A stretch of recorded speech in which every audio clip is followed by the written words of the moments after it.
Hello there folks, welcome back to the Chap'S Guide. My name is Ash and I am your host on this journey through men's style, self-development and personal grooming. Now you find me up at Oak Lodge, my country retreat, basically a shed in the woodland where I love to come for a bit of respite from the speed of the modern world. And around this time, when we're facing the beginning of a new year, I often like to look back and reflect upon some of the good things and the bad things that have happened in the year which has passed, and consider how I'm going to change my life going forwards to ensure that more of the good things happen and less of the bad things happen.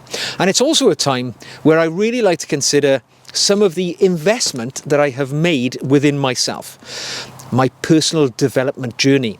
And as you will know, if you've watched this channel for any amount of time, I am a huge advocate of investing in yourself, and probably the way that we can all undertake some personal improvement at practically no cost, and something we can do every single day. And you can probably guess what I'm talking about because my books are here on the table, and that is by reading. It is without doubt the little investment that you can make in yourself in every day. Even if you read but one page of a book every day, you will learn something. You will increase your vocabulary. You will extend your knowledge of the world. And if it's fictional art that you're interested in, you will perhaps just have your mind expanded in a little way about how another person, the writer, the author, sees their own world. And it's lovely to do that, I think. So, I have undertaken an audit of my reading material over the last 12 months. And you will have seen it if you looked at the thumbnail for this video, because I'm going to use this as my thumbnail, because I have collected together the images of all of the books which I have read over 2023. And when I look at this collection in front of me right now, as the person who've read these books, I find it rather fascinating. Now, I'm going to give you my top picks of the books that I've read for the last year, so that should you be interested in choosing some books to read for the year ahead, you'll have some little tips to get started on. But when I look at these books, I find that I'm quite surprised, because typically I will often say I tend to favour factual books often on history, and very often on biographies, books which are written about individuals. And that is the case. I can see quite a few biographies and autobiographies here, one or two historical pieces, but actually quite a lot of my work here, or the reading which I've undertaken this year, has been fictional. And that's been a deliberate journey I've taken, because whilst I'm always trying to expand my mind through reading factual works of, works of literary undertaking, I'm also very much interested in art as well, the written art. And I think for many years I've omitted reading fictional books because I was so fixated on expanding my mind.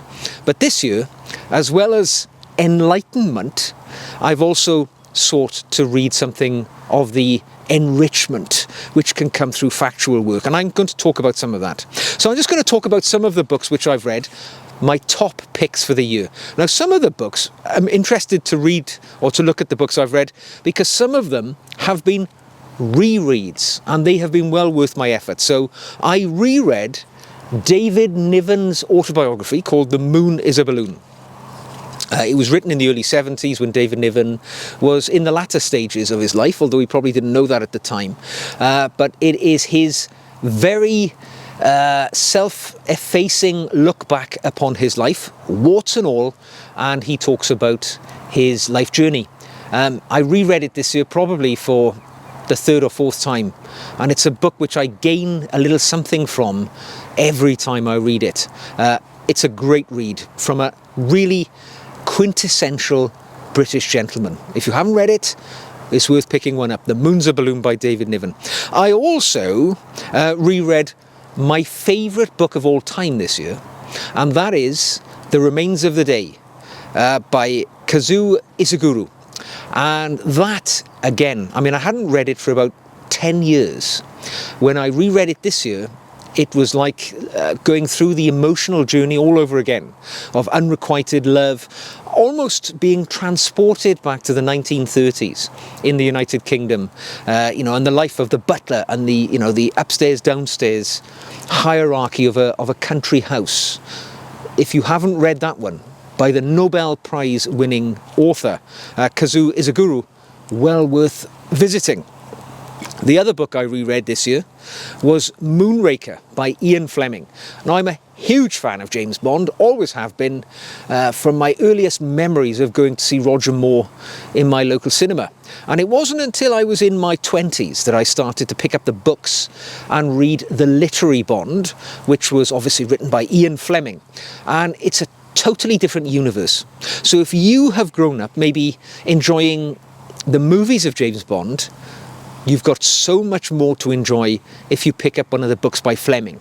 They're written in the sort of parlance and the historical point in time of the 1960s, late 1950s. And if you can put that sort of, terminology and the world that it's set in behind, you can really enjoy those books. I think Moonraker is one of the best. It's got one of the best Bond villains in Sir Hugo Drax. And it's a story which is based in the UK, which is unusual for Bond. He often goes to far-flung parts of the world. But you get to see Bond's life almost behind the scenes, living in his London flat, going to the gentlemen's clubs of St. James's, playing bridge, indulging in the sins of the flesh, indulging in, his somewhat probably over-enthusiastic intake of alcohol and so on.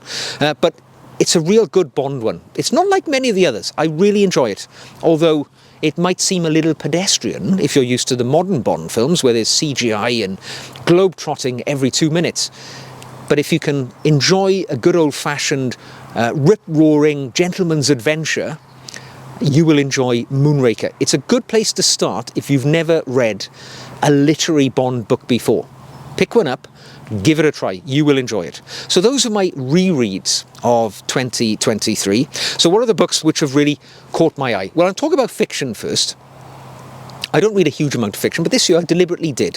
When I went on holiday, I chose fictional books to give me some entertainment. And I read a book which I never knew nothing about. I saw it, I think I picked it up through a Sunday Times book review, and it's called Outback by Patricia Wolfe.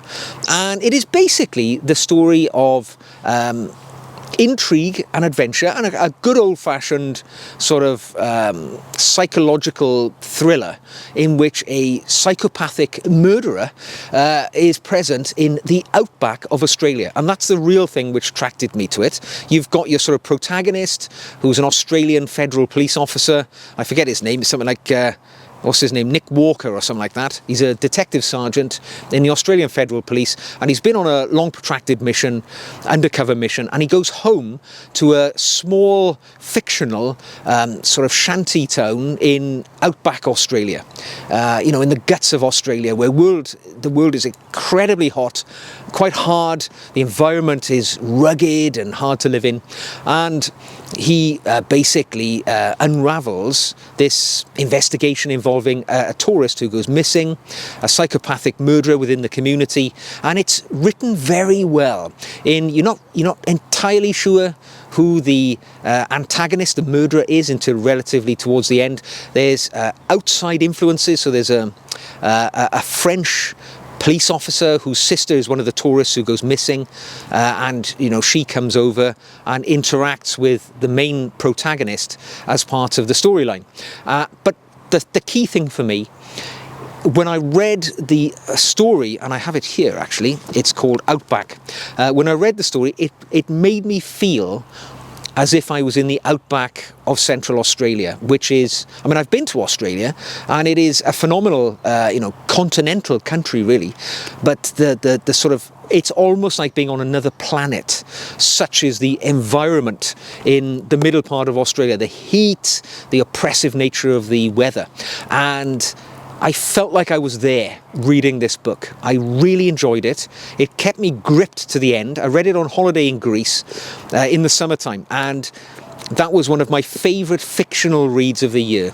Now, my other fictional read that I enjoyed, and this wasn't for everyone, it's called The Devil in the Dark Water by Stuart Turton. And this is an odd one because it's a story set in 1634 in which much of it is set on a ship, an old-fashioned sailing ship. And again, it's a bit of a whodunit because, and I've often said in the past, I don't enjoy whodunits because they're very predictive. But this one, actually, because it was so unusual, being set in the 1600s on a sailing ship on the way to the New World, the Americas, it is quite claustrophobic when you read it. The characters are quite fantastical, really, but just the nature of the book, it comes to a big climactic end, fight at the end and all that sort of thing, and obviously it ends well for the protagonists, but I found it a really interesting journey. You've got the world's it's set around this character who's purported to be the world's foremost detective of the 1600s, and his sort of muscular, mercenary cohort, his friend, who is kind of the love interest for a certain character within the story as well. They're Dutch in origin. It's just very different to other things which I've read. My wife, I read this on holiday, I think in Dubai. That's right, I read it in Dubai. I passed it on to my wife while we were on holiday, and she couldn't get on with it at all. But I tend to like ship-borne stories. So if you like that sort of thing, really unusual, worth a try. Those were my fictional stories, which really, gripped me. The other side of the coin for me, with the books I've enjoyed this year, well, I'll tell you what I'll do first of all. I'll tell you the most disappointing book of the year I've read, and that was this one here. All right? It's called The Silent Key by Laurel Hightower. Now, this was my Halloween read, because I do choose books based on the time of year, so I tried to read a sort of spooky, spiritual or spectral book in Halloween, in October, because, it's that time of year where we think of those sort of things. I'm currently reading a Christmas book for the Christmas season, but this one, it was recommended through a YouTuber called Criminoli, British guy, and he read this and he kind of suggested it was a really rip-roaring, good supernatural thriller. Oh my God, I read every word in this, but what a grind it was. I mean, it was real challenge. I was waiting for the climactic point in the book right up to the end, and it never really happened. It was a real disappointment. It's a shame. Even the actual cover art is really makes you feel that there's something going on here. It really makes me enthusiastic to read it, but it just didn't get going for me. Oh, that was hard work. I did not enjoy that one at all. So, aside, I'm going to talk about two books in a moment, but before I do, I just want to talk about a find this year, because I think it was a viewer who suggested to me, I tried this book, A Gentleman's Wardrobe, and it's written by Paul Kears. Now, this is basically the how to dress and how to deport yourself for the modern gentleman. And if I remember, it was written in the 1980s. I think it was written in the 1980s anyway. I did look it up. But yeah, written in the sort of 1980s. And it's this journalist or this author called Paul Kears who has written it. And it tells you about the history of clothing, what items you should wear at certain times. Of course, life was very different in the 1980s, but still, it makes a superb reference book. It's no longer in print. I had to track it down. I bought it from eBay. There's loads around. If you wanted to find this, it wouldn't cost you much. But I found this, a book that I keep picking up and reading and referring to, and I have thoroughly enjoyed it. It's a real throwback in time, which is still relevant in the modern world. Now, interestingly, right, this is an interesting fact. Paul Kears, the author, I don't know how old he is now, but I looked him up, and sure enough, he's still active in the world. He was an author of a number of different books and a journalist, contributor to many periodicals and magazines. He's got a website, right? So I wrote to Paul Kears and said, Paul, I really enjoyed reading your book. I just wanted, to give you some feedback, even though it's 2023, probably 30, 40 years since your book was written. But just to let you know, it's still being enjoyed. I'm still finding it useful. And I tell you what, I explained that I have a YouTube channel which relates to men's style. And I said, look, I don't know where you're based. I think he may be a Brit. I said, look, if you are in the UK, I'd love to meet up with you. And maybe we could do an interview on the channel where we could talk about, you know, the style journey since you wrote this book and where we are today, and maybe your observations and views upon that journey. And sure enough, do you know what? I thought, who knows? You know, he may not even be alive. I didn't know. But sure enough, I got a response from him a few days later. And Paul wrote back and said, you know, thanks for getting in touch. It is so wonderful to hear that the book is still being read. It's still influencing people in the modern world.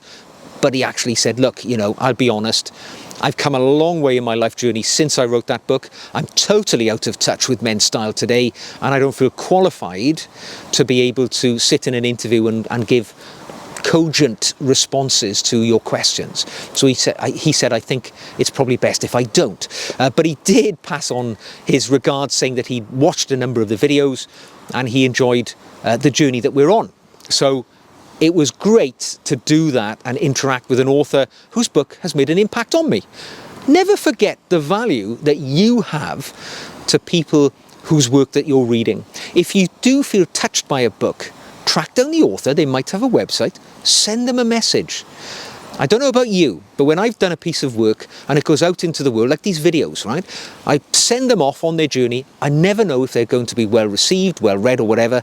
When I get a message back from somebody who says, I saw that video, it made a difference to me. You have no idea the pleasure and enjoyment that that has to me as the creator of that work. Do the same. If you read a book that touches you, track down the author, drop them a message. It will make the world of difference. So finally, a couple of books which I've read just within the last month, actually, and they're not here because I didn't read them in a traditional sense. I listened to them on Audible, which is my sort of talking book service which I use. Because I spend a lot of time driving, often when I'm between jobs working, and rather than listening to country radio or whatever, I listen to a talking book, and it's a great way of experiencing a book. And often the beauty of listening to a talking book over reading is the author, if they're living, tend to give the oratory of their work. And that's exactly why I've enjoyed these two books. So earlier, probably November time, I listened to, and it's called Friends, Lovers and the Big Terrible Thing by Matthew Perry. Matthew Perry, sort of Hollywood actor, famous as playing the character Chandler Bing from the sort of world #1 television series Friends. And to be honest, I never really watched Friends. I was barely cogent about the work that they did. However, he died in, I think it was October. And as a consequence, Audible were promoting his book. Maybe it was half price or something. But I picked it up and I listened to it on a long journey I made up country and back down. And I was gripped by Matthew Perry's actual commentary. He was really forthright and honest about his journey battling alcoholism, his demons with drugs, prescription drugs, and how he sought to overcome it, his journey into the world of fame, how he dealt with that, his prolific loneliness, and his sort of mental battles throughout his adult life, how he never really, well, clearly he didn't get to the end of it. Just recently in the newspaper, it was revealed that his death came as a consequence of an accidental overdose of the drug ketamine. So clearly he never mastered his battles. But listening to his journey in his own words, knowing actually, as I did at the time, that he had lost that battle and died, was quite an emotive and fascinating sort of journey in a human being's life. I highly recommend it. Now, I don't normally read sort of pulp fiction-y stuff relating to movie stars who are telling us about how great they are. Matthew Perry's journey, very different. So was the next one, and that is, Did I Ever Tell You This? By New Zealand actor Sam Neill. Now, Sam Neill, it's interesting as a character because we're all kind of familiar with Sam Neill, particularly because of his role in the Jurassic Park movies, and you know, he's always been there or thereabouts. He's never been a A-list actor, you know, he's never been, you know, the main leading man. But he's always been a good supporting actor. I remember him from such films as, you know, Jurassic Park, The Hunt for Red October, Event Horizon, if you like science fiction movies. He's been in loads of stuff. The Piano, Academy Award winning movie.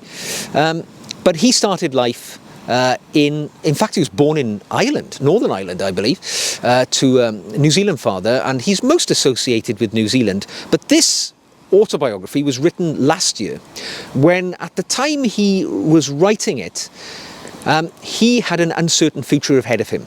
He'd had a diagnosis of T-cell lymphoma cancer, and at the time of writing, he really didn't know if he was going to survive that journey.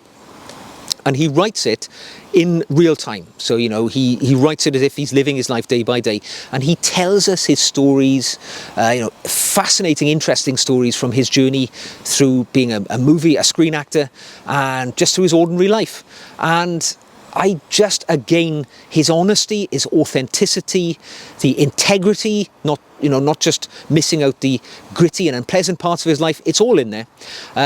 And my realization at the end of it, and I'm very pleased to say that, you know, he seems to have won his battle with cancer at this point. He's 76, I think, and he's doing well. But I really realized he's just an ordinary guy. He is an ordinary man, and that's all he wants to be. But he's a screen actor as well. He sees that as his job, and the most important part of his life is being a human being, just an ordinary person. I really resonated with his take. He's quite a famous actor, and he's obviously done rather well, but he's unaffected by the fame and the way that he's been treated. And I think he lives in Australia, got a home in New Zealand, he's lived in London for a period of time. I just have a whole new appreciation around Sam Neill, Sir Sam Neill as he is now, and you know, I really connected with that. I just finished reading it a few days ago, and I was sort of gripped. So I'm delighted that he's going to be around for some time in the future, which is great. So those were the books which I read in the last year. The ones I've mentioned are definitely the highlights. There are some lowlights. I'm not going to really harbour on them, but you know, the goal is, as you can see, I've read quite a few books. I haven't counted how many are there. There's probably 30 or so books. And I feel disappointed at that, because I want to read more. And for 2024, I'm setting myself even stronger goals of deeper reading, wider reading, and more reading. You know, if I'm wasting my time in front of a television, in my mind, I could be spending some of that time reading, expanding my brain. I don't have that many years left ahead of me, so it's important I make the most of them and expand my knowledge of the world. And a book is the way that I can do that for practically no money, and it's just something I can do at any time, in any place. So there we go. Why don't you give me some of your recommendations for books that you think I would enjoy reading in 2024? Believe me, I will definitely try some of them, and maybe at the end of 2024, when we come back to Oak Lodge, we will have a review of my reading material over next year, and you'll see the books that you've recommended there. Drop it into the comment section or send me an email. If you've enjoyed this video, give it a thumbs up. If you'd like to see more like this, click the subscribe button.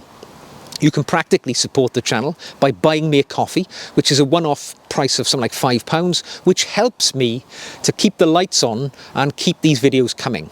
If you want to be more a part of the channel, you can become a patron. And if you're a patron, which I think starts from £3 a month, you can get the additional video content which I produce every single week for my patrons. And I've got an ongoing dialogue uniquely for my patrons over on the Patreon channel, and the link to that you will find in the show notes below. So until the next time, read well over 2024, and I will see you again very soon.